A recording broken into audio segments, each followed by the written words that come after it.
Okay, we will call this regular council meeting to order for March the 9th. It's 3 p.m. and I'll ask Councillor Wing to please read the land acknowledgement. Thank you, Mayor Barkley. The town of Innisfail acknowledges that we are meeting on Treaty 7 territory, the ancestral and traditional territory of the Blackfoot Confederacy, Kainai, Piikani, and Siksika, as well as the Tsuut'ina First Nation and Stoney Nakoda First Nation. We acknowledge that this territory is home to the Métis Nation of Alberta Region 3 within the historical Northwest Métis homeland. We acknowledge the many First Nations, Métis, and Inuit who have lived in and cared for these lands for generations. We are grateful for the traditional knowledge keepers and elders who are still with us today and those who have gone before us. We make this acknowledgement as an act of reconciliation and gratitude to those whose territory we reside on. Okay, thank you, Councillor Wing. We'll move into 2.1 and we're going to swear in a new Deputy Mayor today for the next 4-month rotation. So, Councillor Hill. That's better. Right hand up. Right hand. I, Donnie Hill. I, Donnie Hill. Do swear that I will diligently. Do swear that I will diligently. Faithfully and to the best of my ability. Faithfully and to the best of my ability. Execute according to law. Execute according to law. The office of Deputy Mayor for the town of Innisfail, so help me God. The office of Deputy Mayor for the town of Innisfail. So help me God. Okay, thank you.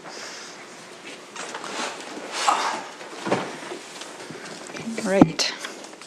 Move into 3.1. Are there any additions or deletions to the agenda? No. Could I please have someone make a motion to adopt the agenda as presented? Councillor McKellar. I'll move that we adopt the motion as presented, Mayor Barkley. Thank you. All in favor? Carried. I'll just also mention Councillor Heistad is online today. Then we'll move into 4.1, the regular council meeting minutes for February the 23rd, 2026. CEO Becker. Mayor Barkley, just to identify the council, there was some question on item 7.2, just the changing of, in the motion, 2025 is now changed to 2026. There's just the wrong number, but just to bring it to your attention. Okay, thank you. Could I please have someone make a motion to adopt the regular council meeting minutes? Mayor Barkley, I'll make that motion. Is it as amended? Yes, please. Yes. Okay, as amended. Okay, thank you. All in favor? Okay, carried. And then 4.2, the agenda and priorities meeting for March the 2nd. Councillor Wing. Mayor Barkley, I would move those minutes. Thank you. All in favor? Okay, carried. All right, so today we have a public hearing, and I'll just go through the process of the public hearing. So I declare that the public hearing is open, and it's relating to Bylaw 1470. Are we going to have 2 public hearings, Manager Shaw? Mayor and Council, you have 2 public hearings. The first one will be on the Woodlands area structure plan, and then the second one will be on the land use bylaw itself. Okay. Amendment. So the first public hearing, it's relating to Bylaw 1743-2025. So the order of the public hearing shall be the introduction of the bylaw by administration by Manager Shaw, and then I will call to hear from anyone in support of the bylaw, and then call to hear from anyone in opposition of the bylaw. So I'll pass it over to you, Manager Shaw. Thank you, Mayor and Council. So today you are considering a bylaw to amend the Woodlands subdivision area structure plan, and it's for a particular area within the Woodlands area structure plan, that being the northeast quarter, section 173528 west of the 4th meridian. So what's the purpose of an area structure plan? That is to provide you to provide long-term planning of a document that guides growth and development of undeveloped lands in a complete community. First step in setting general land use within an area. So development from dirt to door happens over a long time, typically from 20 to 40 years. The area structure plan for the Woodlands subdivision has been in existence for a very, very long time. We can go back to 1982 when you had a South Innisfail area structure plan. But certainly from 1989 onwards, you had an area structure plan that dealt strictly with the Woodlands area structure plan.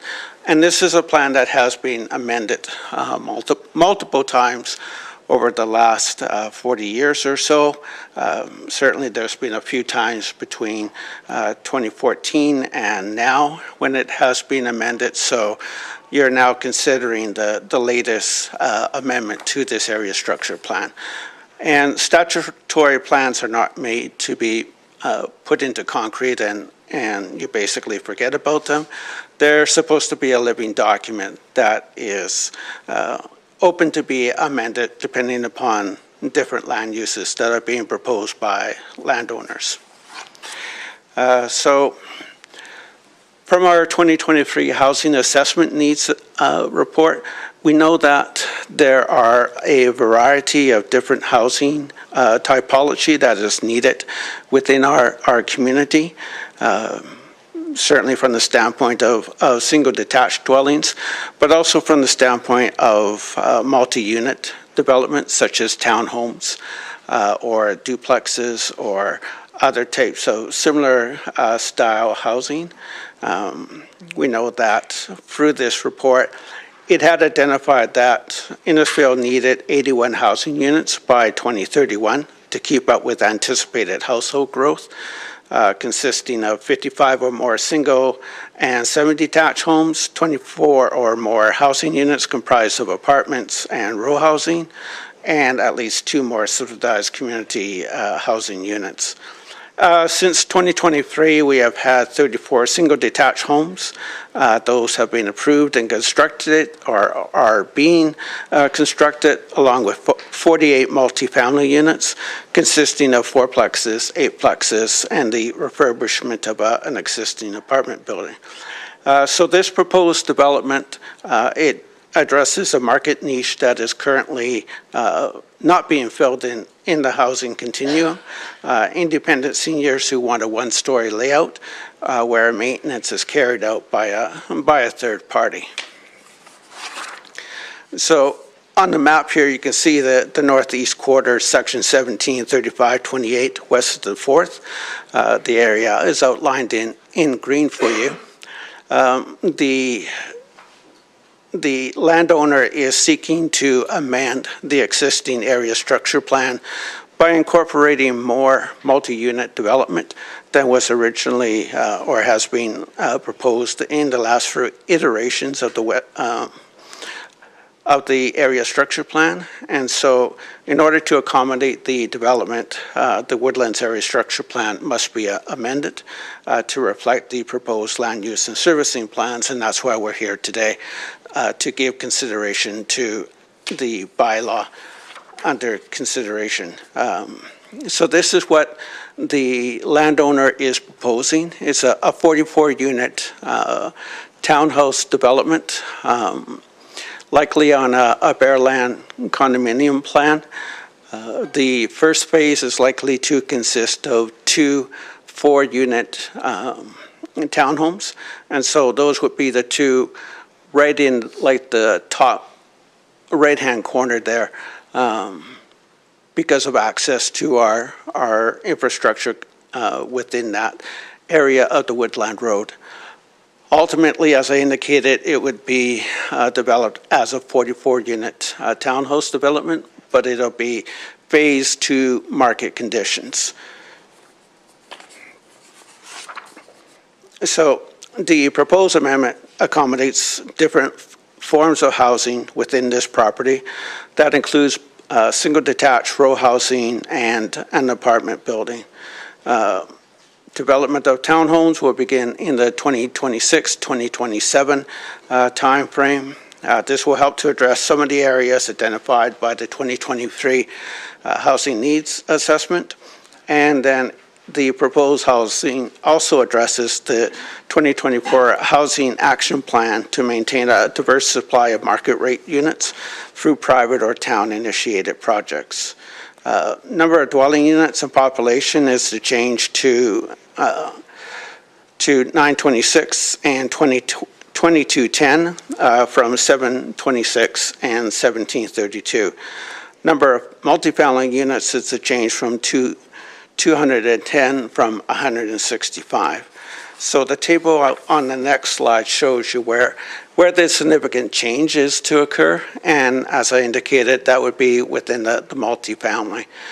So previously, you had like the 2.76 hectares under the 2019 plan for multi-unit development, and now what is being proposed is that you would have 6 hectares of land being developed for multi-unit.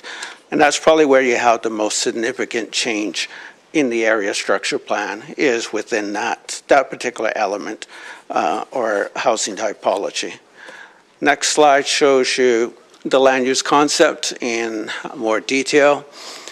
You see single-family residential along with multi-unit development, commercial and open space, and a proposed stormwater plant pond adjacent to the Woodland Road area. And so if we do a comparison between the 2019 and 2026 amendment, you can see that there significant change is in this property, but from the standpoint, you're having more multi-unit development. You still have single detached housing there, as well as commercial and open space.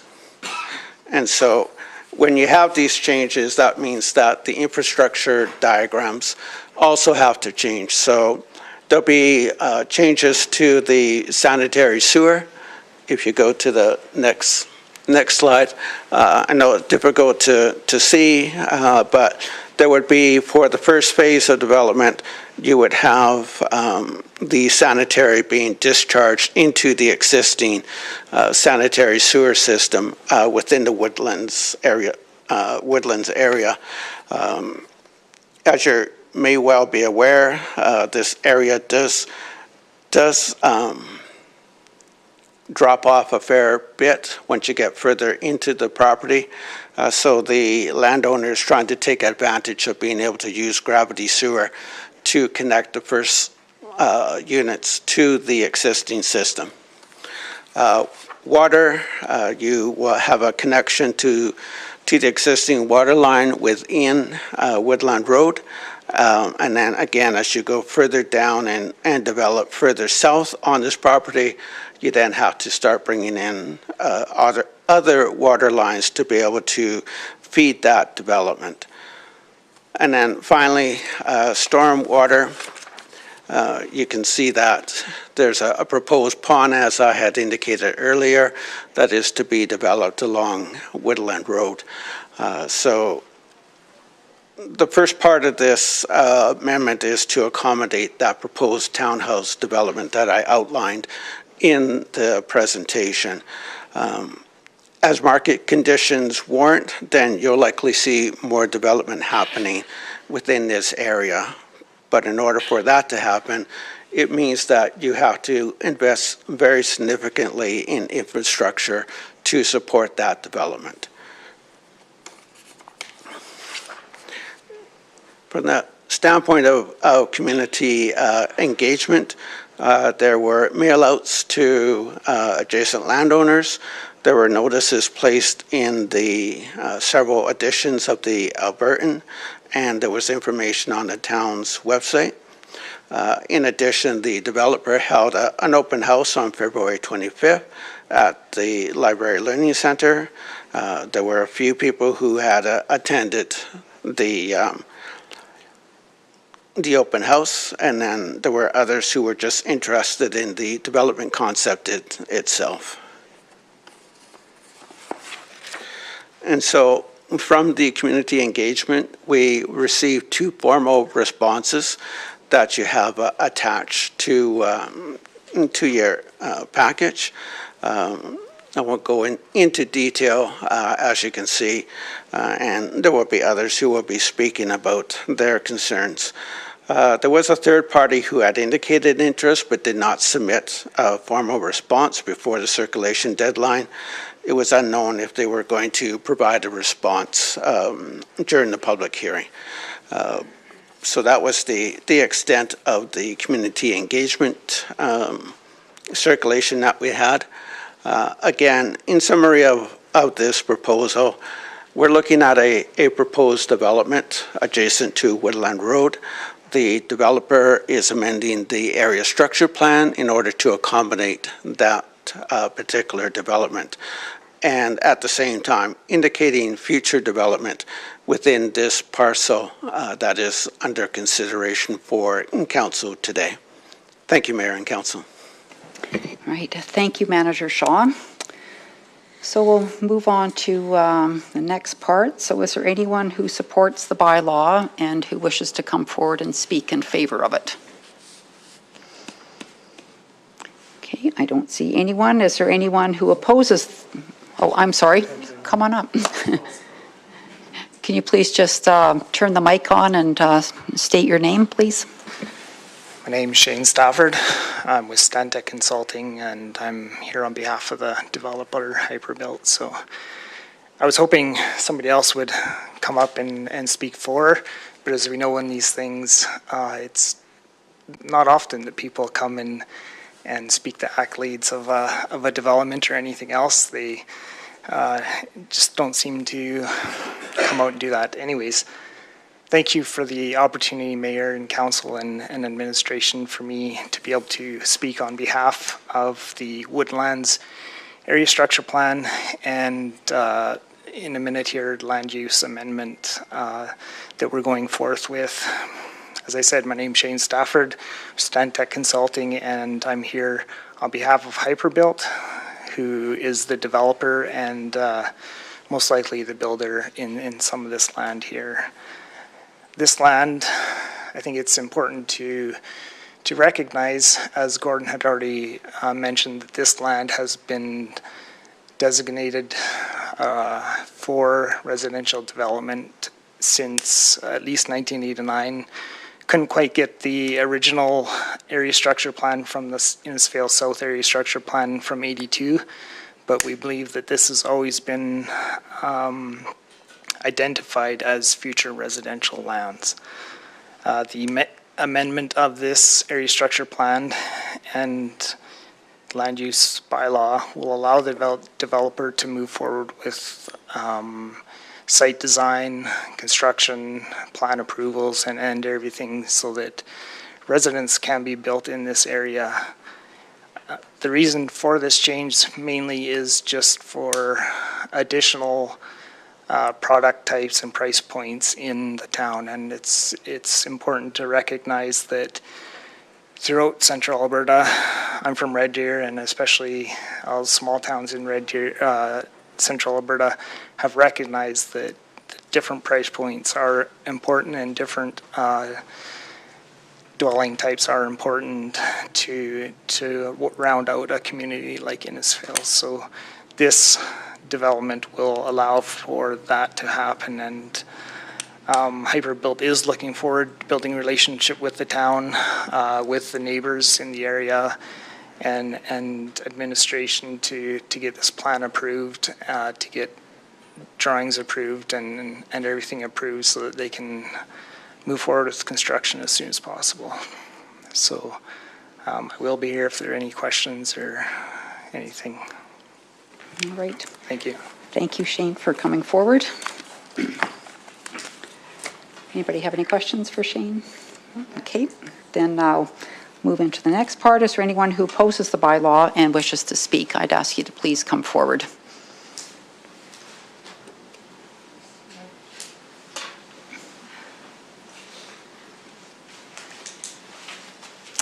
Welcome.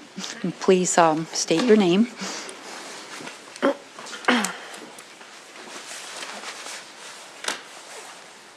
Do I need to hit the button on here? No, okay. Hello, Council and Mayor. Thank you very much for having me today.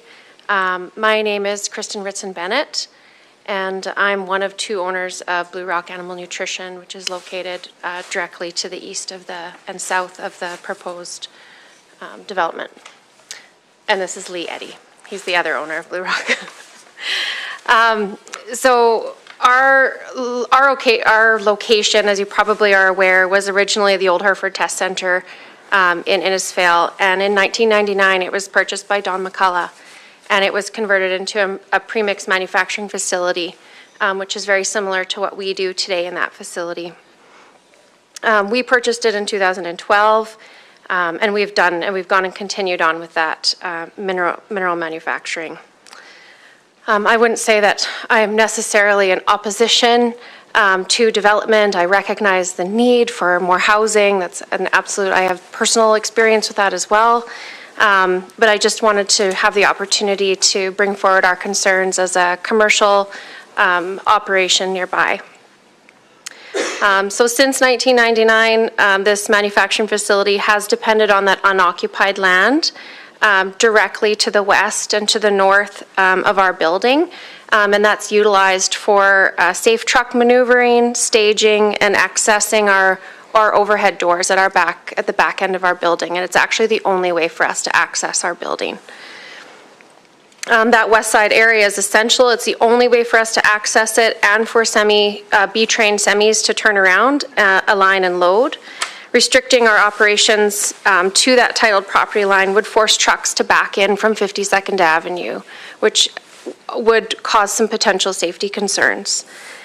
In addition, we're concerned about the northwest property line with the proposed development, including a townhome placed right next to the boundary.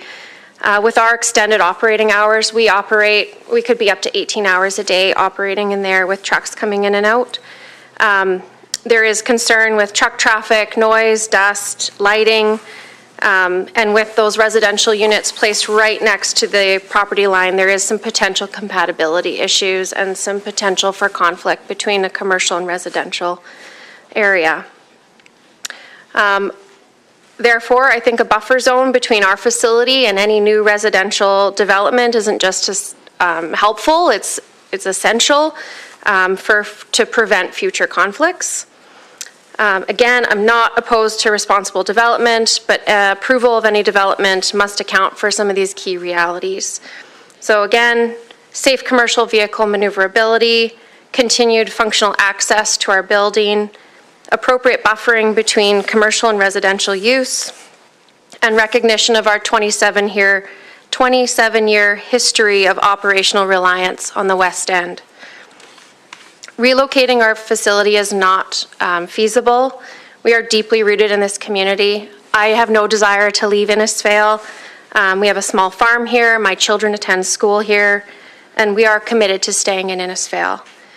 I'd like to highlight that our business employs 12 to 14 people, and we are a thriving business that brings revenue into Innisfail from all over Alberta, not just locally. We respectfully ask Council to help facilitate a formal long-term solution. This could include securing a registered easement or an equivalent protected buffer along the west and northwest boundary prior to the development moving forward. This would not only create a long-term plan for needed maneuvering to maintain safe commercial vehicle access, it will also protect our long-standing operation, but also create a buffer to prevent predictable land use conflict with a new residential development. We invite anyone on Council to come to our site to see firsthand the constraints that we face in the event that the development goes forward with the existing structure plan that's been put forward. Thank you. Lee, did you have anything addition to add? Oh, you did a good job. Thank you, Kristen. So, question, I don't even know who to put this out to, I guess Manager Shaw, and I'm curious, is there opportunity for, I mean, this is private land next door that we don't really control, but is there opportunity for dialogue, collaboration between Blue Rock and between the owners of this land to have some conversation, whether Blue Rock ended up being able to purchase a portion of that property next door, or could you help me, Manager Shaw or Director Jenkins? I can start, I guess. Okay. Yeah, as far as I know, I don't know that there's been any direct contact with the property owner that you guys utilize their property and have for quite some time, but it would definitely need to be an agreement from them that there's a sale or a purchase of that property. The town doesn't necessarily come in and enforce things if no one's complaining about it, but the challenge with the use is that within the current land use zoning, it's considered a legal non-conforming use. So there would be sort of additional process if council did want to look at allowing sort of that expansion of the property. But again, I'm not aware that there's been sort of conversation between the two parties about an openness to that. Are you open to that, Kristen and Lee? Oh, yeah, To absolutely. having We're that certainly conversation open and- to having conversation, yeah. Okay. I don't know how we necessarily facilitate that, but I think there's a realtor in the room that might know people, but yeah. I mean, we hear what you're saying. On the other hand, like it's not our property to change, so we speak. So, yeah. Councillor Hystad. Thanks, Mayor Barkley. A very good question to Manager Shaw. I look at that property similar to our auction mart in town. It's making sure that we have, that the opportunity to make sure that it's safe, coming and going. And I think, your questions were very bang on the way that you presented them, Mayor Barkley. I would hope and that there would be further conversation with the landowner as well as Blue Rock. But as to, this motion, will allow the process to be the process. But I'm on the same page is I'd like to, I'd hope that those two parties have those conversations. Thank you, Mayor Barkley. Thank you. Councillor Wing. May I ask one question just for clarification? So I'm assuming then that you had a permit to access this land in the past and now you're just trying to transfer that agreement, that permission to the new owner? There's never been an agreement in place. Wow, so There's been informal conversations, but there's never been a formal agreement in And there's place. never been a request to have that No. formalized before this? Okay, No. thanks. Thank you. Well, and the owner changed, right, recently, like in the last couple of years, but, so, I don't know, Director Jenkins or CEO Becker, like, to facilitate some discussion, like, can the town kind of be a mediator in that discussion, or do we just send Kristen and Lee off to meet with the landowners, or? Mayor Barkley definitely can offer office space, but Yeah. really it is a property Yeah. owner. It's a civil Yeah, for sure. conversation. The town does not regulate. The only time we regulate encroachment is when it goes onto public property. yeah. So we don't regulate, as Director Jenkins mentioned, unless there's an enforcement application or a request. We don't really dive into it and let the business operate as they are. So if they need space, definitely to mediate, it's certainly strongly encourage the property owners to get together to resolve the needs of the business, but also the future of the desire of the new landowner. So it's really hard to ask for us to mitigate or Yeah, no, I'm not get involved looking in at that the town discussion. to figure it all out, but I think, we would like both to be successful, right? And having been to your property, and I know you're the constraint on the west side, and we also want, if council chooses, we also want the development to be successful, and so there's not that conflict. So I think there's probably some people out in the gallery today that can help facilitate some discussion if possible, and we will leave it up to you to move that Am I forward. able to ask one more question? Of course. What about the proximity to the property line? Like, it just appears based on the plan that the homes are located very close to the property line. I imagine that there's some setback that's required, and maybe that's where town can help facilitate that extra buffer zone between the commercial operation and the proposed residential plan that's there. Okay, well, I'll have to pass that over to Planning and Development, so to Manager Shaw or Director Jenkins. I guess, based on the current plan as well as the amendment, again, the area's been planned for residential development, and what they're proposing meets the land use bylaw. If they have the opportunity to provide those buffers if they choose. But again, with the sort of legal non-conforming nature of the current operation, the intent is that over time that would evolve out of that. So we have not required additional setbacks than what's required in our land use bylaw. Okay. Okay. Thank you. Okay, thank you for coming. Thank you.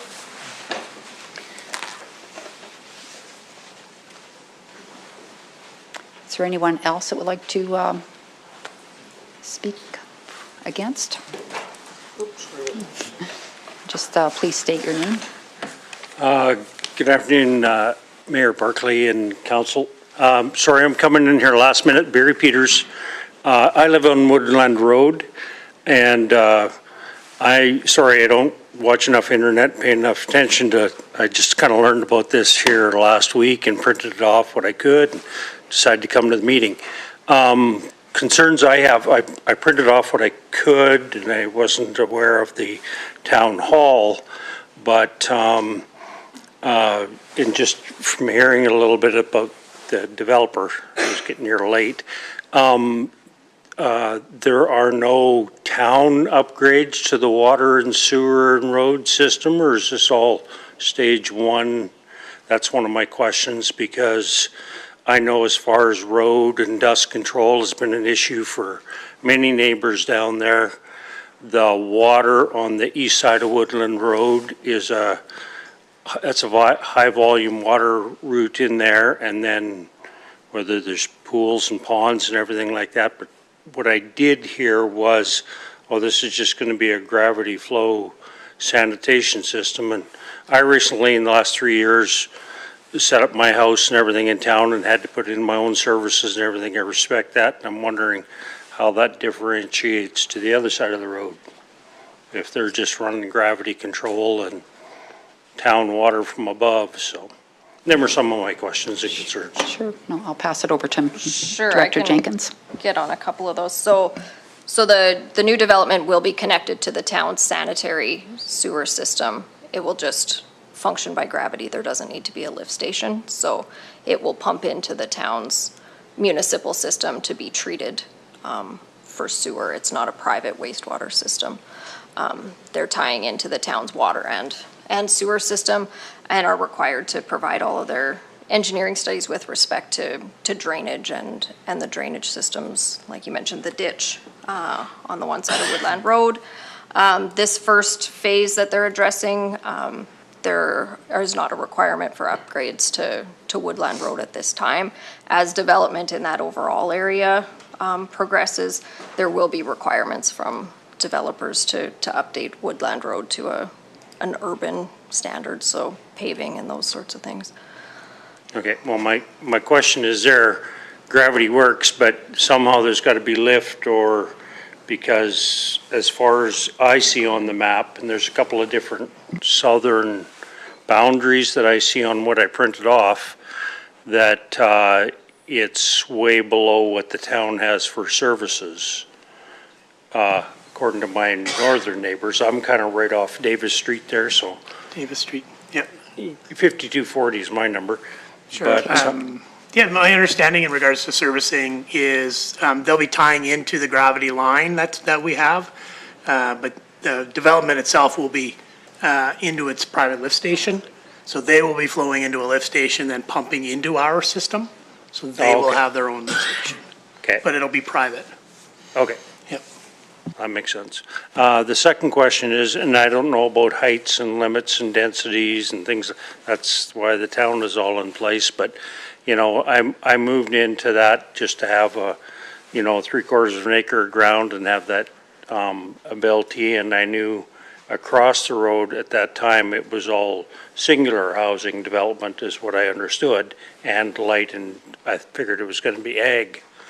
So is it going to be a heavily populated area to where we got to do road upgrades and, because I'm hearing 40-plus units and height differential, so I apologize that I couldn't find a lot of information, so I'm asking the No, it's question. fine. That's why we're here today, so. Yeah. Yeah, so the first phase is the 42 units. This area, sort of on the east side of Woodland Road, as well as the lands to the west, have always been identified within the Woodlands area structure plan for long-term urban level residential development primarily. So, yeah, so a mix of low and sort of medium and higher density residential, municipal services, urban patterned roads has always been the long-term plan for this overall area. Okay. Well, yeah, it's a big jump, because like I know Woodland Road, we don't even have streetlights, so, and water and grade, so there's, I think, a lot of discussions that will happen as far as, you know, if they're adding 40 units, which is 80 cars and stuff like that that are flowing in and out of there every morning, and it's so them are all of the questions, and I think there's more meetings to come, but those are the concerns that I had initially when I seen this, so. Yeah. That's all I have. And the first phase, I'm not sure if you were here when Manager Shaw spoke about the first No, I phase, but missed it's 44 townhomes, so bungalow-style townhomes, I believe on slab, are they, Manager Shaw?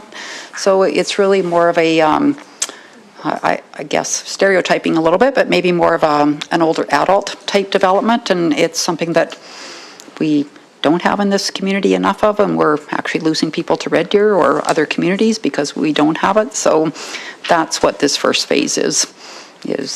I don't think you can necessarily name it 55 plus, but it's probably targeted more towards an older adult that's looking to downsize out of their family home. Is there, sorry, one last question, is there information you can pull, or does the builder have, can I ask the builder, or is it? Manager Shaw can provide you the information. All of the information was sent to all the property owners, the adjacent property owners, whoever's registered on title. And there's information on the website as well. On his website? On the town's website. Oh, Yep. I printed just 7 pages last night, is all I could find, so I guess I gotta keep looking. Well, Manager Shaw can help you. Maybe he can leave his business card with you, and if that's okay. Thank Does you. anybody else have any questions? No? Okay. Thank you for coming. All right. Anybody else would like to come forward? Come on up.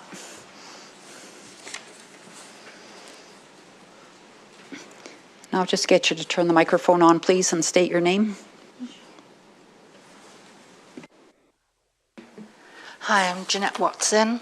My husband was supposed to be here and not me, so please excuse me. I've just received this morning from Stantec. Our property is literally right on the line. Literally, that's the edge of our property.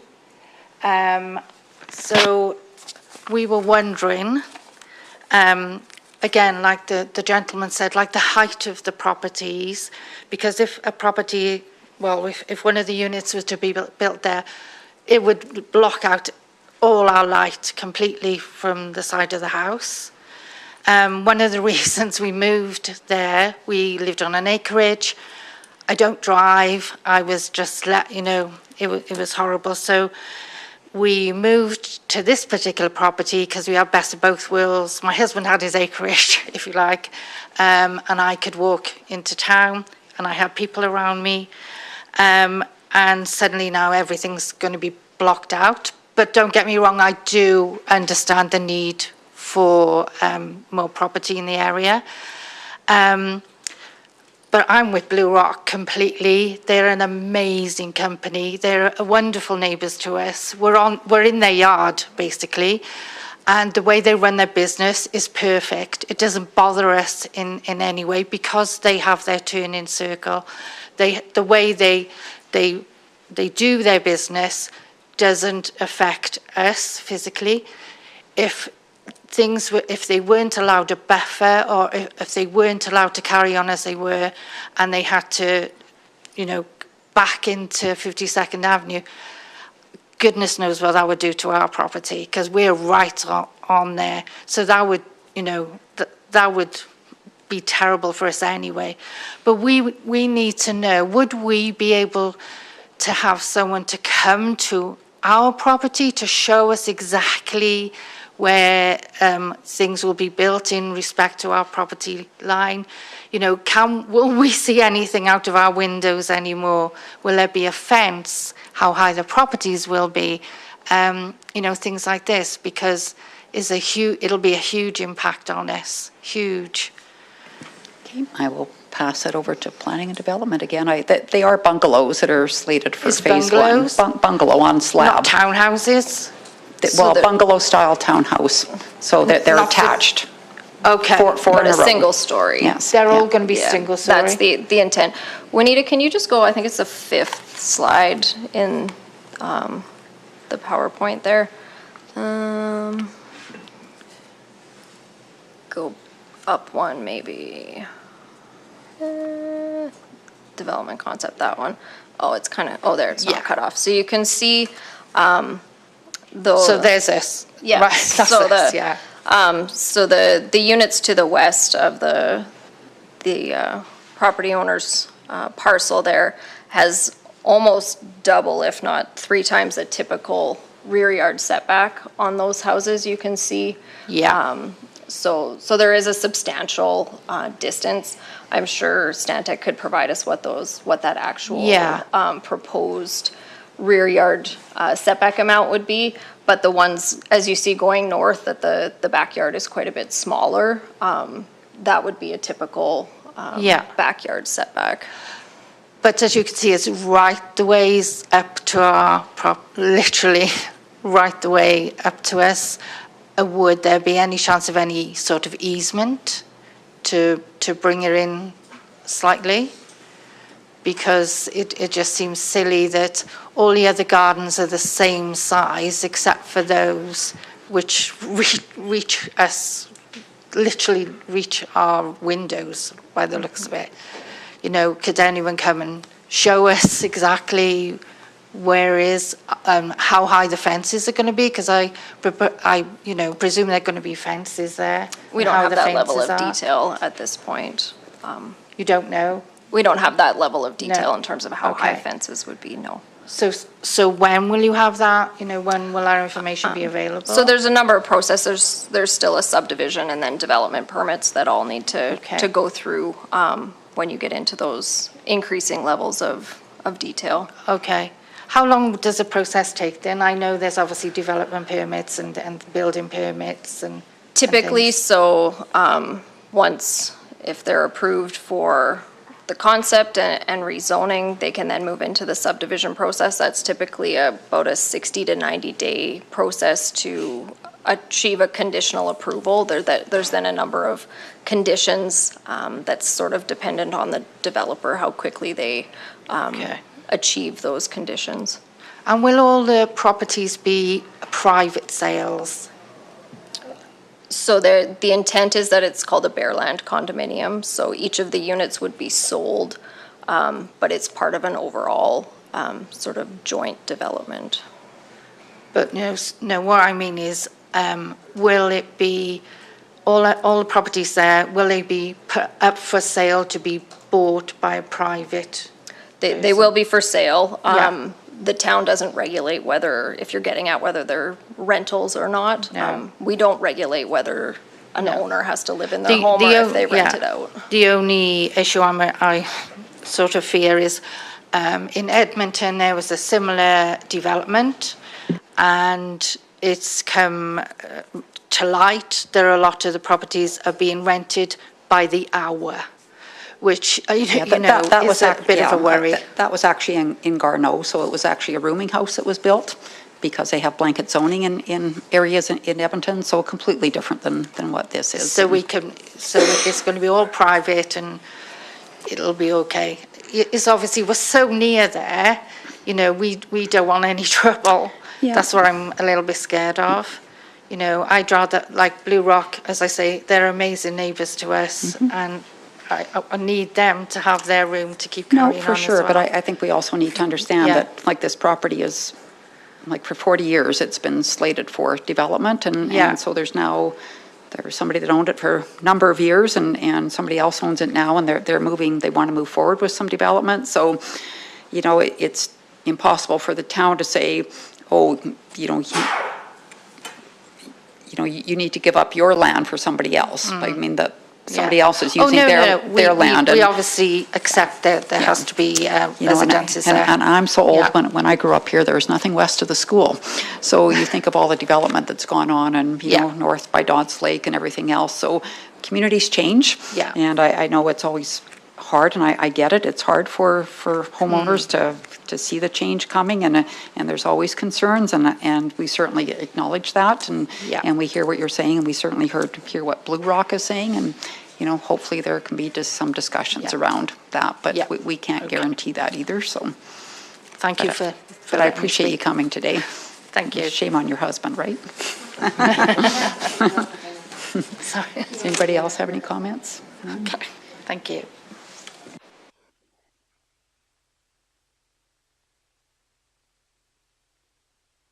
Yeah.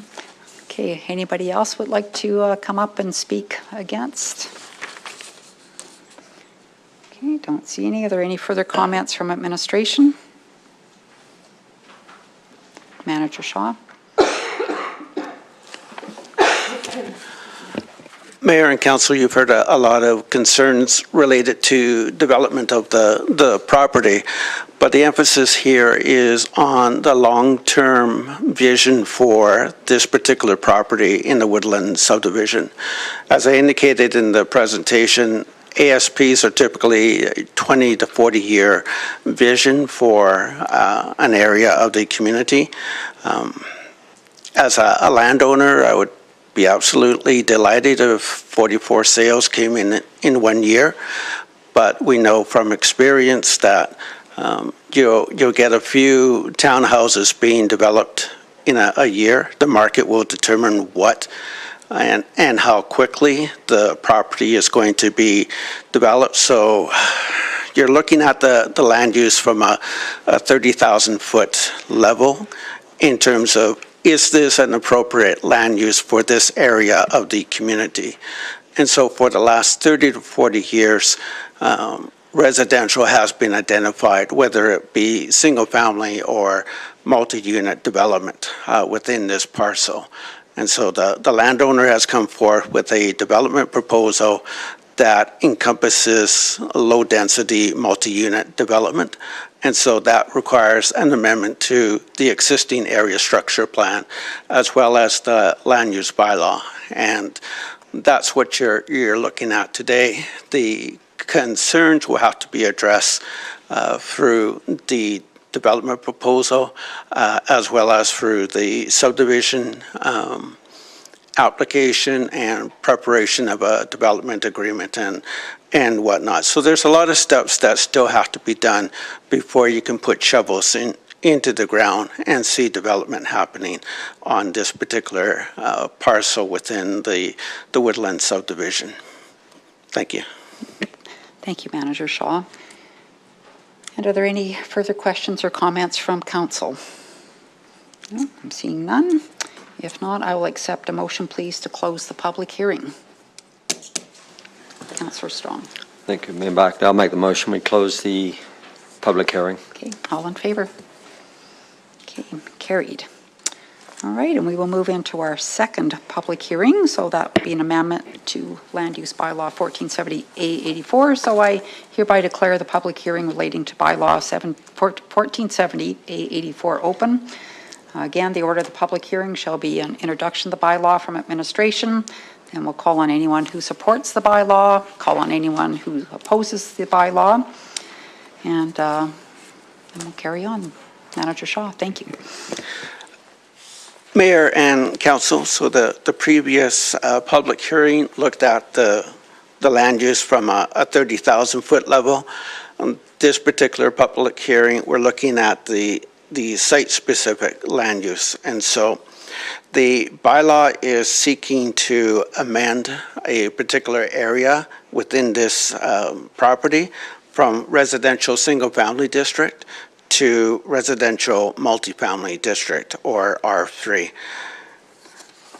And so if we go forward, you can see here that this particular amendment applies only to 1.92 hectares or 4.75 acres, more or less, area within the overall property itself. So the total parcel size for the subject property is 12.3 hectares or 30.39 acres itself. So it's a small portion that is being looked at being rezoned. And on the next slide here, you can see the area that is affected up in the northeast corner of the subject property. And then if we go to the next slide, you can see the existing zoning for the properties. You have like the R1B, the residential single-family district. You have R2, which is medium density residential. You have R3, which is the multifamily. You also have highway commercial, which the property owners are located at. And you also have reserved for future development across the Woodland Road there. So those are your general types of land uses within this area of the Woodlands Area Structure Plan and the Woodlands subdivision. And as you can see on the slide to the right there, this is the area that's under discussion today, the R1B to R3. So the planning framework, you've looked at the Woodlands Area Structure Plan in the first public hearing.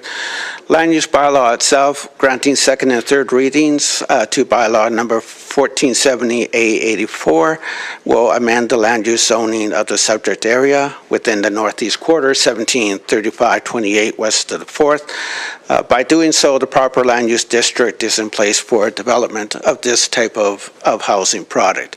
And so that's why you have this bylaw before you, is so that the planning framework will be match up to the typology that the landowner is considering here. We talked about the housing continuum. So the type of product that is being discussed here is that it's for homeowners who no longer want to shovel snow or mow the grass and want a single story with no stairs. So basically, as the mayor had indicated, slab on grade, no stairs kind of thing, but the type of housing where you are able to move around on a single story and not have to access either a basement or an upper story. We talked about the community engagement in the last public hearing, so I won't go into detail on that. Again, same thing. And as Director Jenkins was indicating, so this is one step in terms of the development of this area of the community. If council were to grant approval to second and third readings of this bylaw, then the next steps will be applying for subdivision of a bare land condominium plan on this 4.75 acre parcel, 60 to 90 days. Coming out of that would be like a development agreement, payment of off-site levies, and a few other things as well. But that's where the detail comes in terms of the actual development of the property is through that development agreement and through other studies that the developer would be responsible for. Then you have construction of infrastructure. That could be 4 to 6 months, subject to weather and contractor availability. Development permit approvals for the individual townhomes, building permit approvals, and then, of course, all timelines are subject to providing all required information on a timely manner for review by the town. So it will take a while before you see development happening. Again, you heard a lot of concerns about the adjacent landowners and what's going to happen to them. So those are processes that have to happen between them.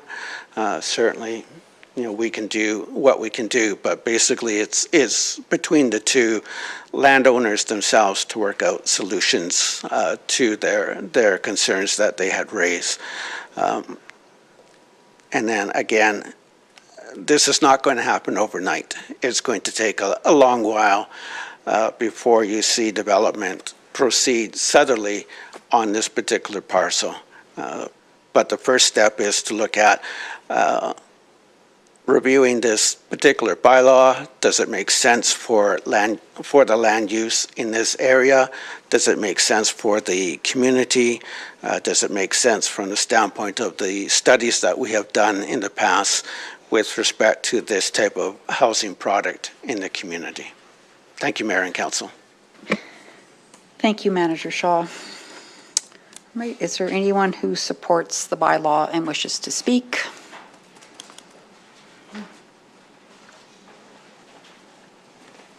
Hi, Shane. Can you just turn your mic on, please? Sorry, just the meetings are recorded.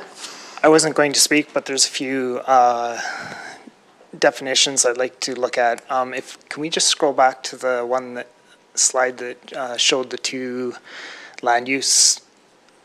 Yes.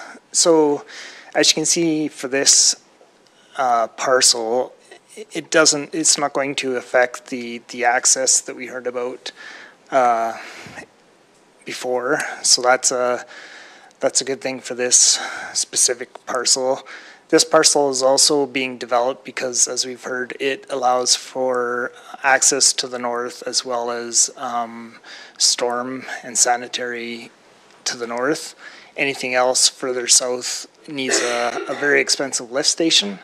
So that may be years and years in the future to find funds for that lift station. So I think the access from the existing lots it won't be affected by this land use bylaw amendment, which can be a help for Hyperbuilt and for the owners of these properties to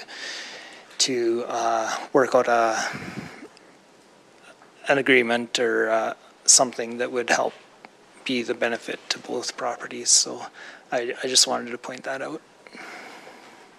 So Shane, you're referring to like Blue Rock and yes. Okay, so with Santec, so you're kind of willing to have that discussion, and I realize you're not the property owner. Yeah, yeah. And I know that we've provided Hyperbuilt with some information that they are planning an information package and contact with these landowners. Okay. So it is in the works. It just hadn't happened yet. So. Okay. All right. No, thank you for that. Thank you. And is there anybody who wants to come forward who's against the bylaw?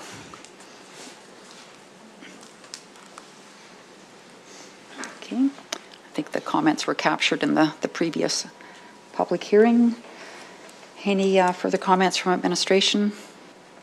Okay. Council have any questions? Don't see any.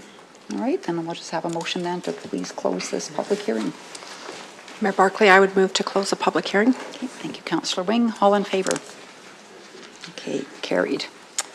All right, we're going to move on with the other portion of our meeting now. We'll move into 5.1 with our CAO report from CEO Becker.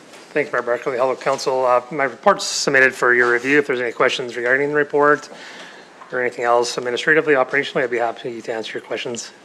Okay, thanks. I'm going to make you read it line for line one of these days. But anybody have a question for CEO Becker?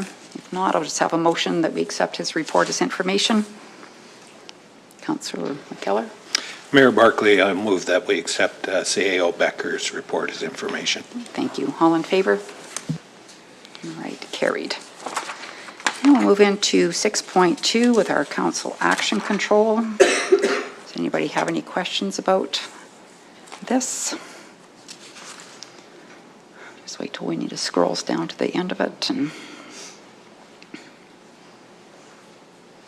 think it's all in good order. I'll just have a motion, please, to accept council action control as information. Councillor Hill? I would make that motion, Mayor Barkley.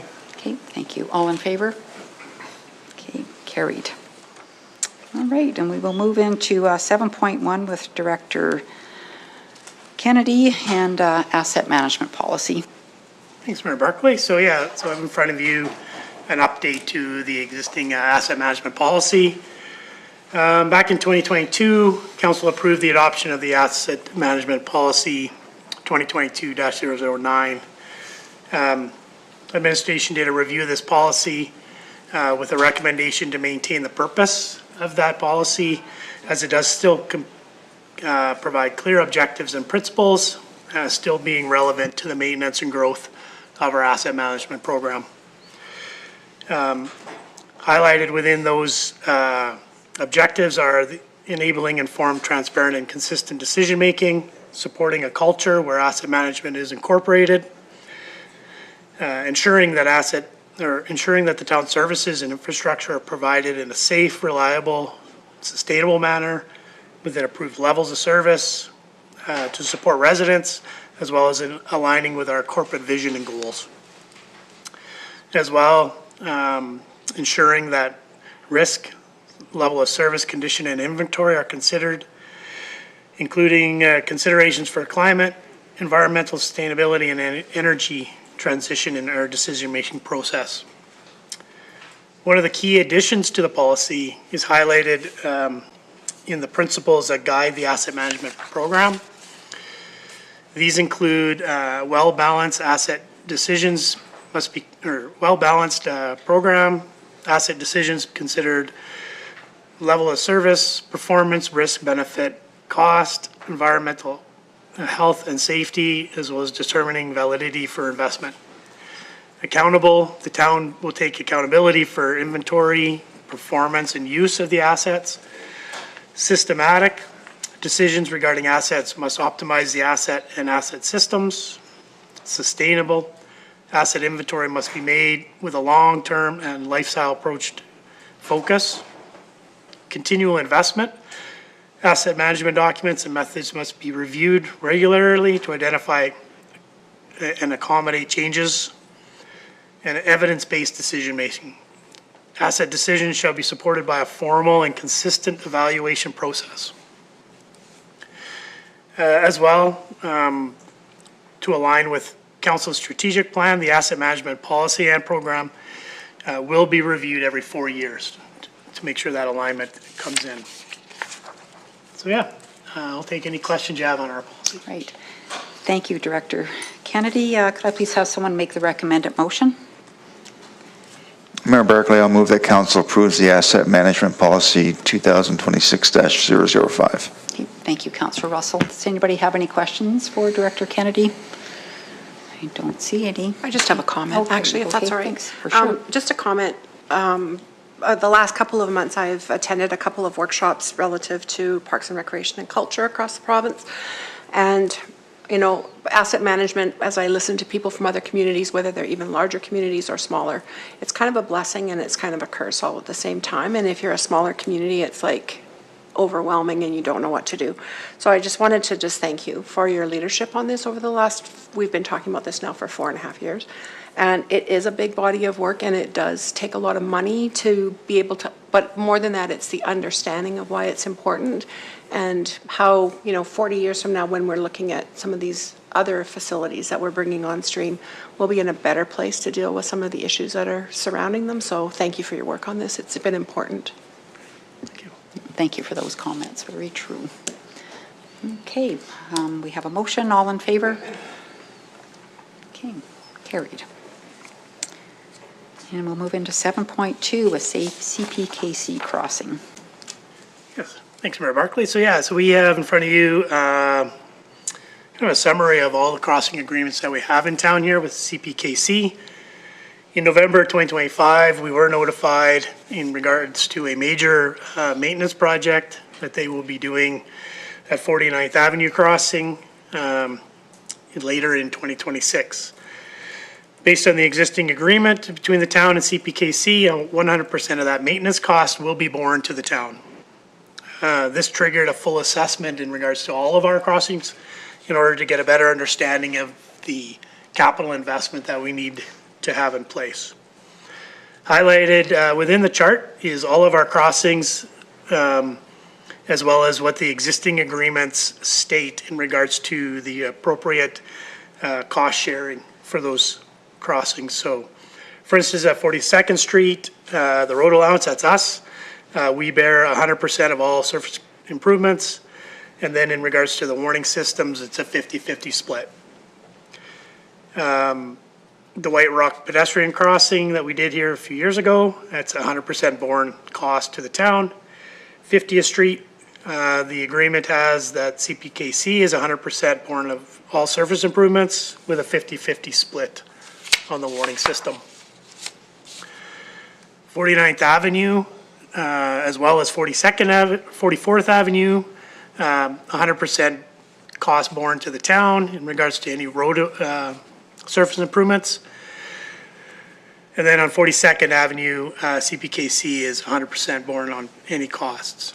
As well, it highlights they did provide us with their future capital plans in regards to upgrades that we will then incorporate into our capital program as well. In regards to the warning systems, that is built on a monthly basis and covers all of the irregular maintenance in regards to the crossings, lights, arms, bells, completed by CPKC. Over the last few months, we have just had some discussions with CPKC representatives in regards to preparing the new agreements. Those have not been successful in regards to changing the agreements, so they will be remaining the same as per the chart. We did run that by our legal representation, and really, because of no need for change, we don't really have a stance to claim a change just because we want one for better representation. So, but we will move forward with getting updated agreements though, so that the dates at least are more current.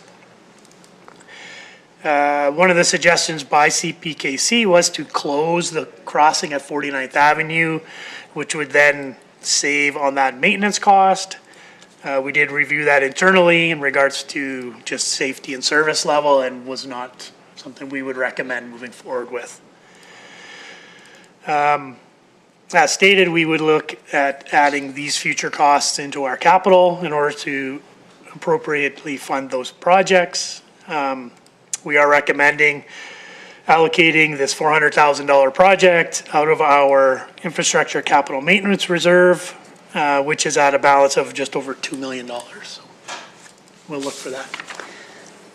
Okay, thank you, Director Kennedy. So do you know why there are different agreements? Like what the basis of having, like why is it 100% on one crossing and 50% on another crossing? And I don't have a good answer for that. And same with the split on the warning systems. I don't have a good answer. They're very old agreements. So I think it's just the agreements at the time. And then the traffic volume, like why I don't quite understand either why that is so different, because if the train's going through town, it's going through town. But the traffic volume, like will be 5,000 on 42nd Street and 2,600 on 49th Avenue. And I'm also curious about if we can get, and maybe we should have CPKC come in, but like updated numbers. I mean, that these are 10 years old, this volume, and I'm sure it's much different now than it was back then. But yeah, Mayor Barkley. So yeah, these are provided by CPKC. They're not verified by us. So I don't know the accuracy of their numbers. And they are, 10 years old now. So yeah, okay. All right. Guess I'll have somebody make a motion, please. Councillor Russell. I can make the motion. I guess that council approves the allocation of $400,000 for the 49th Street rail crossing improvements to be funded from the Infrastructure Capital Maintenance Reserve. And then did you have a question? I did have a couple questions. Thanks, Mayor Barkley. The first one is, am I correct in assuming this was not part of our budget deliberation? This is in addition to our infrastructure money? Correct. Okay. The other one is I question, I know these are old agreements and were not developed and signed by existing administration or council. But typically, agreements would have in it some type of exit or some type of way that you can deal with a change or a grievance that one side has, and, you know, to deal with that. So I'm assuming these are so old that that was not included in those agreements? From the advice we have from our lawyers, we did have the lawyers vet the agreement. From the understanding is that we really don't have based on the existing agreement, a leg to stand on, I guess, in regards to changing them. Okay, any other questions? Okay, so we have a motion to approve this project for $400,000. All in favor? Okay, carried. And I guess I would ask, maybe, would we like to have CPKC come in? Okay, do you want a motion for that? Okay, I'll just have someone make a motion, please, that we invite CPKC to come present to council. Councillor McKellar. Mayor Barkley, I'll make that motion to have CPKC come and make a presentation to council. Okay, thank you. All in favor? Okay, carried. All right, and then we'll move on to 8.1 with Director Vickers and the committee governance review. Or CEO Becker, sorry. Yeah, I'll take this one, Mayor Barkley. Yeah. So this report you're seeing is governance related. If you want to stick it over to AMP for more thorough review, certainly you can do that. I know this is the first time you've seen this document, this report. If you're prepared to move on, that's also appropriate. This item's identified in Council's 2026 budget. Council committees have been part of municipal governance for decades, for a long time, and just about every municipality I'm familiar with. Committees can be advisory in nature, can provide council assistance in policy discussions and helping you make more informed decisions, but also as a form of public engagement, as you have members at large on your committees. Often when a council will develop a committee, often it'll carry through for many, many years as the community develops and governance changes and administrative systems evolve. Sometimes the committees are not always updated to go along with that. Sometimes the purpose of committees can be adjusted based on those circumstances. This report outlines a call to attract an experienced consultant to conduct a review of Council's current committee model. The review is intended to evaluate the effectiveness, the relevance and sustainability of existing committees, and provide recommendations for a modernized governance framework, really in relation to Council's strategic focus. Administration has enclosed the RFP, which would go to public and also to probably specific to a few consultants that conduct this work. RFP will include what the review is, the deliverable of the expectations, and the timelines. Council then would administration will come back to you with a recommendation on who to appoint to as a consultant, and then get into that process to evaluate the current model, and then develop a new system based on those needs and the findings, and then bring back the report for detail for council consideration. It'd be up to you, council, to determine if you wish to advance into changes at that appropriate time.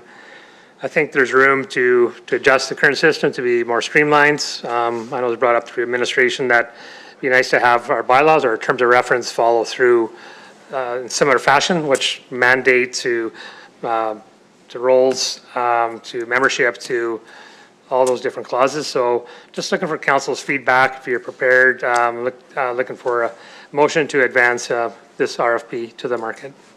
All right. Thank you, CEO Becker. Could I please have someone make the recommended motion? Councillor Hystad? Yeah, I'll make the motion, Mayor Barkley, as to the review of committees and policies. Okay. Does that work for you? The motion is to approve issuing a RFP for committee governance review as presented. So you just made that motion. Thank you. Yes, thank you, Mayor Barkley. No, I would like to speak to it as well. Okay, sure. You and then Councillor Wing.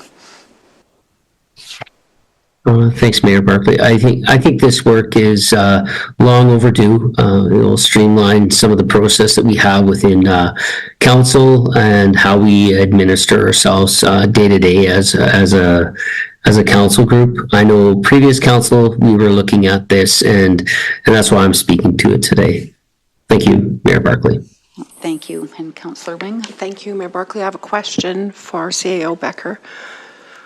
So I understand that this process will review the town struck, if you would use that word, committees. So the committees that we put in place relative to the work of council and the work of the town.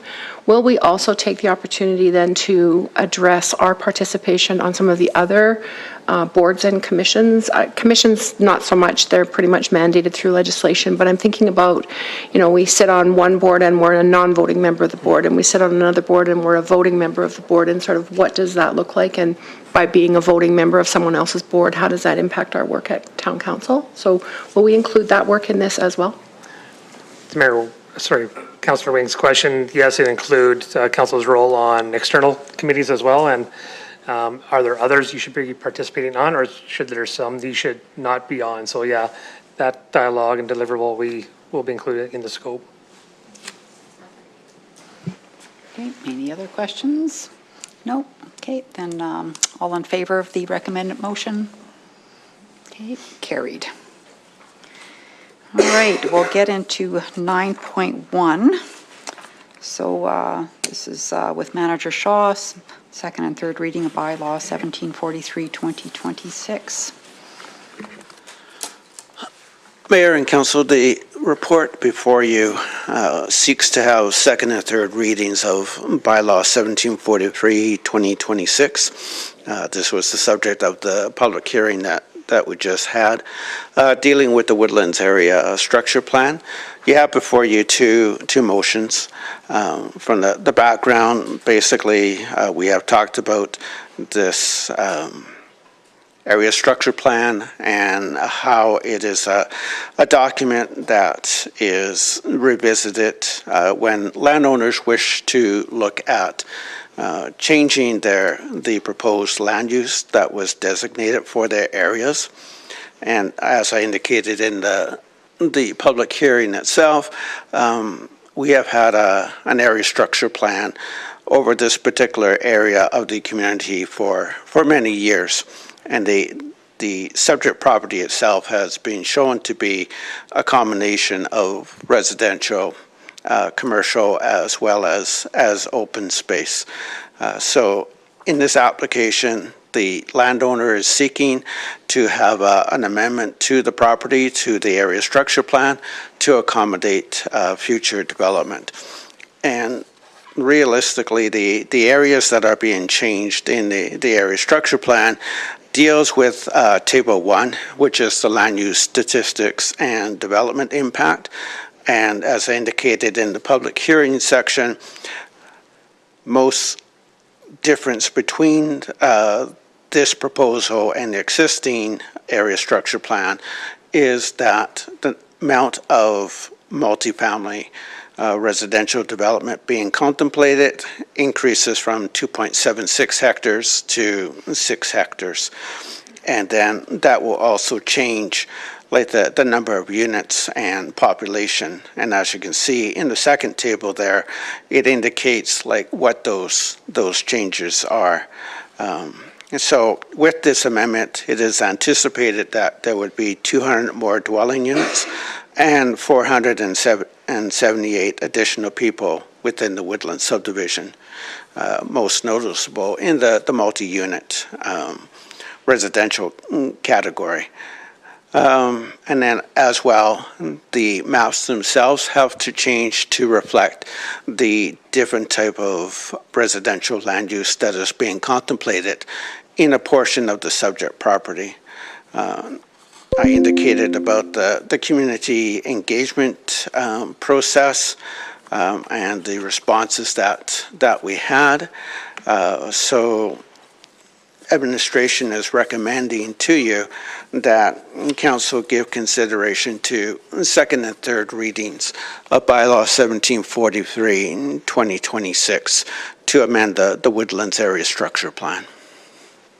Okay, thank you, Manager Shaw. So I'll please have someone give second reading. Councillor Hill? Yes, Mayor Barkley, I'll make the motion that council gives second reading to bylaw number 1743-2026 to amend the Woodlands Area Structure Plan for the Northeast Quarter Section 17-35-24-W4M being 5270 Woodland Road. Okay, thank you. Okay, I think I'm just going to go to every councillor and whether you're for or against this motion, just kind of maybe state what you're thinking so that give everybody a chance to say something. So I'll begin with Councillor Hystad, put him on the spot. Yeah, no problem. No pressure. Yeah, I'm in favor. And when that comes forward, I'll raise my hand. Thank you. Okay, thank you. Councillor Russell.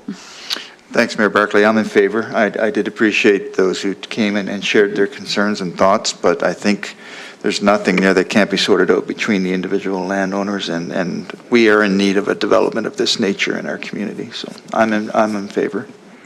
Thank you. And Councillor McKellar. Thank you, Mayor Barkley, and I too am in favor of this second reading. Thank you. And Councillor Hill. Thank you, Mayor Barkley. I definitely would be in support of the second reading. I do understand that it is very difficult when there are things that have happened on different land uses and people get accustomed to things being the way they are and for decades. But at the end of the day, this is land that is purchased by a landowner, and they are well within their rights to exercise those options. And I do hope that there can be a middle ground found to keep everybody, everyone on the same page and make sure that everyone can move forward and hopefully there can be those discussions had. Thank you. And Councillor Strong. Thank you, Mayor Barkley. I really concur with both Councillor Russell and Hill, and I'm glad that there's some time to work out that land use for the commercial space if we give a second reading. So I'm in support. Okay, thank you. And Councillor Wing. Thank you, Mayor Barkley. I too strongly support both of these, the results of both of these hearings and the legislation. We've been waiting a long time to have some kind of a build for independent seniors. We've been talking about this and working on this for a long time, so I am extremely happy about that. We heard from a landowner today that basically lives right next door to that commercial entity that talked about, they're great neighbors and she had no concerns about traffic and noise, etc. And so I'm sure then that will carry forward into the conversation with the neighbors on the other side of the fence. So I'm fully supportive. Yeah, thank you. No, and I as well am supportive. I think the history of this land, that it's been, we knew it was going to be developed at some point in time, and here we are, and I feel confident that there can be some dialogue and potentially agreement between Blue Rock and the developer to make sure that everybody is satisfied moving forward. And but I think, as Councillor Wing said, it's something that's we do need in this community, and there's been a lot of call for it over the years, and we are losing people to other communities who have lived here a long time. They're not able to stay here when they go to downsize. So that is where I sit on this subject matter. But so we've got a motion. All in favor? Okay, carry unanimously.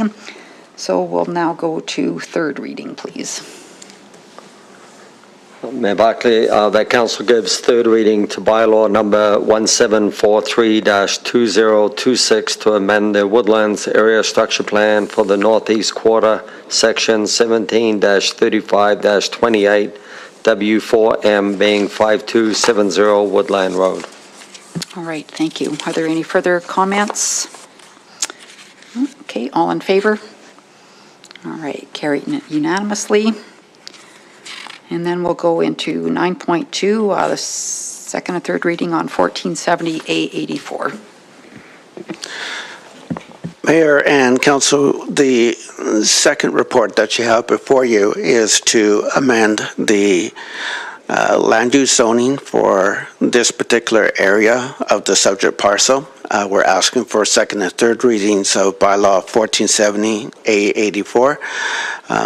You've had a lot of discussion and comments through the public hearing process, so I won't go into detail with respect to the report itself, but as I indicated, we are seeking second and third readings of Bylaw 1470A84 to amend Schedule A of the Land Use District Map of Bylaw number 1470, being a land use bylaw for a portion of the northeast quarter, section 17, 3528 west of the 4th meridian, being 5270 Woodland Road, from residential single-family district to residential multifamily district. Okay, thank you, Manager Shaw. Can I please have someone make the first motion? Thanks, Mayor Barkley. I'll move that council gives second reading to bylaw number 1470-A84 to amend Schedule A, land use district map of bylaw number 1470, being the land use bylaw for the portion of the northeast quarter, section 173528 west of the 4th meridian, being 5270 Woodland Road for residential single-family district, R1B, to residential multifamily district, R3. All right, thank you. Does anybody have any further comments? I don't see any. All in favor? Okay, carried unanimously, and we'll have somebody please make the next reading, the third reading. Councillor Wing. Thank you, Mayor Barkley. I would move that council give third reading to bylaw number 1470-A84 to amend Schedule A land use district map of bylaw number 1470, being the land use bylaw for a portion of the northeast quarter of section 17, 3528 west of the 4th meridian, being 5270 Woodland Road, from residential single-family district, R1B, to residential multifamily district, R3. All right, thank you. Any comments? All right, all in favor? Okay, unanimous, thank you. All right, we will move into correspondence and information. Just a couple of things here. Just have somebody please make a motion that we accept the correspondence as information. Councillor Hill. I'll make the motion that we accept correspondence for information. Okay, thank you. All in favor? Okay, carried. And then we'll move into council reports. We'll begin with Councillor Russell today. Thanks, Mayor Barkley. My report was submitted in writing. I have nothing to add. Okay, thank you. And Councillor Wing. Thank you, Mayor Barkley. Mine as well was submitted, and I do not have anything to add. Okay, thank you. Councillor McKellar. Mayor Barkley, I as well. Mine was submitted and nothing further to add. Okay. Councillor Heistad. Thanks, Mayor Barkley. I submitted, nothing to add. Councillor Strong. As submitted, except the IDR mug is next Thursday. I was going to be a week early, so I will go on the 19th now. Okay, thank you. Councillor Hill, Councillor Hill, do you want to jump in? Yes, my apologies for not submitting on time. Definitely enjoyed the pool walkthrough and the meet and greet with everything with Red Deer County. Did attend spring registration night, and I was successful in winning a chocolate basket that I shared with nobody. There's still time. But there is still time because I have not yet opened it. So, all right, next Monday. Yes, there you go. I will be here Monday. So, thank you. Okay, thanks. I submitted a report, well, just this morning, but I just want to highlight a couple of things from the trip to Ottawa. It is so, what shall I say? it was so inspiring to be in a room of 300-plus people. There was also a wait list to go to Carbon Removal Day. So it sounds like this began maybe around a table of maybe 4 or 5 years ago with a few people, and now it's a room that they'll probably need to expand on next year. Or I know there were some discussions about maybe having a Western and Eastern Canada Carbon Removal Day because the subject matter is becoming so big. But what really stood out for me, I think, was hearing from companies like Algoma Steel, who are no longer making steel with coal. It's all electric arc. And they have reduced their emissions from 4 million tons down to 1 million. And they're also looking at other ways to get rid of waste. And there's also Deep Sky was there, of course, Alex Petra, and as well as Jason Vanderhayden. And Alex was on a panel, and it was around mining. So I'm certainly no mining expert, so I'll fumble through this. But they're looking at a process where they actually mineralize CO2. So they'll store the CO2 and it'll actually turn back into rock again. And I think it takes a certain type of formation underground to do that. But the mining company was there as well. And just listening to what they are doing to reduce their mining waste and reduce their emissions and so much around carbon removal. So they're looking at this industry at some point in time, potentially employing 300,000 people. And worth billions of dollars. Canada is number 2 in the world for clean tech, and they're wanting to move that to number 1. So, like I said, it was really inspiring. It's so refreshing to go to something like that. And of course, you're around these brilliant people that are doing all these amazing things. And to hear that so many companies are doing this because they want to do the right thing, not necessarily because they're being forced to do it. So anyway, it was nice to be there. Quick turnaround, but that's good. So upcoming events we'll go to, and just have a motion, please, to accept the upcoming events as information. Councillor Russell. I'll make that motion, Mayor Barkley, but I do have a comment too on that. Go ahead. The CSSC meeting is listed as being on March 10th. It's actually March 12th is the date. It's Thursday, not Tuesday. So just that. All right. All in favor of the motion? Okay, carried. And then we'll have a motion to go in camera, please. Mayor Barkley, I'll make that motion to move in camera. Okay, thank you. All in favor? Carried.